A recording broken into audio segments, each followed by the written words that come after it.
प्रणाम। मैं विनीत जैन चेन्नई का रहने वाला हूँ।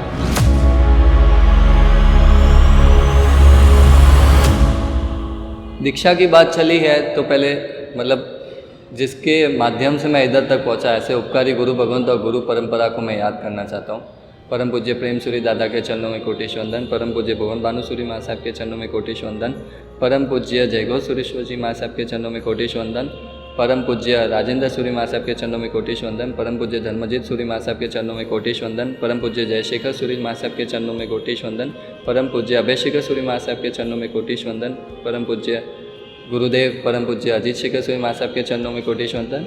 परम पूज्य विमल बोधि सूरी माँ साहब के चरणों में कोटिश वंदन। जैसा कि आपने पूछा कि दीक्षा के भाव कब आए, तो लगभग स्कूल टाइम तक तो कुछ दीक्षा जैसा कुछ ना दीक्षा कभी देखी थी मैंने, ना ऐसा कुछ सुना था दीक्षा क्या होती है। एक बार मेरे कल्याण मित्र है, उनके बहन की दीक्षा हुई 12th स्टैंडर्ड में, मैं था जब उनकी बहन की दीक्षा हुई, तब बस एक दीक्षा देखने को मिली कि दीक्षा करके होता क्या, पूरी क्रिया उस समय ही मैंने देखी थी। उस समय उन्होंने प्रेरणा की कि कुछ एक नियम लो, तो मैंने सोचा क्या लूँ। फिर मैं सोचा कि एक बार रात्रि भोजन त्याग करके देखता हूँ। तो उस समय एक छोटा सा नियम लिया कि 1 साल तक रात्रि भोजन त्याग करूँगा। तो उस समय मैंने 1 साल का नियम लिया और 1 साल इतने अच्छे से गया। फिर मुझे धर्म का बहुत ऐसे हुआ कि नहीं क्या मस्त चीज़ है धर्म। फिर साहब का गुरुदेव का इधर परम पूज्य आचार्य अजीत शेखर सूरी माँ साहब का इधर पदार्पण हुआ चेन्नई में। फिर मैं कॉलेज हम कॉलेज में एडमिशन हो गया था। उस समय भी दीक्षा जैसा कुछ था नहीं। तो कॉलेज के बाजू में ही हमारी जो कॉलेज है उसके पास एक एयरपोर्ट मंदिर करके है। तो मैंने दोस्त को बोला कि चल आज एक बार दर्शन करके आते उधर। उस समय होली का माहौल चल रहा था, आसोज मार्ग की होली थी। तो हम जाके आए उधर। हम तो सोचे कि देरा सा दर्शन कर लेंगे, पता नहीं था कि उधर कोई गुरु भगवंत विराजित है। फिर उधर गए, दर्शन वगैरह किए, तो देखा कि उपाश्रम में कोई गुरु भगवंत है।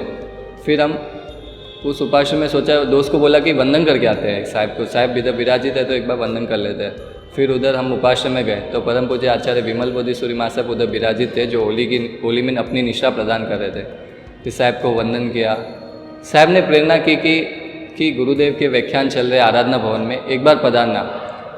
और उस समय मैं सोचा कि क्या मन में ऐसा चल रहा था, अभी मैं क्या कभी जाता नहीं हूँ व्याख्यान में, ऐसे कैसे आ जाऊँ मैं, बहुत संकोच हो रहा था। फिर भी एक था कि नहीं, गुरु भगवान ने बोला तो एक बार मैं जाके ही आता हूँ। फिर साहब ने प्रेरणा की। फिर बहुत उस समय फिर मैं सडनली नेक्स्ट दिन नहीं गया। लगभग 1 महीने के बाद मैं सोचा कि नहीं, बहुत अंदर से हो रहा था कि जाना ही है। फिर 1 महीने के बाद हिम्मत करके मैं आया इधर।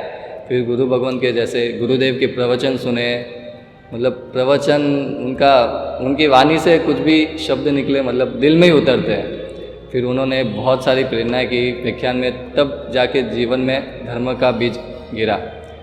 फिर बाद में विमल बोधि सूरी माँ साहब ने बोला कि एक बार साहब का विहार होने वाला था और नेक्स्ट ईयर हिंकार, विजयवाड़ा के बाजू में हिंकार तीर्थ करके है, उधर शिविर होने वाली थी। साहब ने प्रेरणा की कि पधारना आप उधर।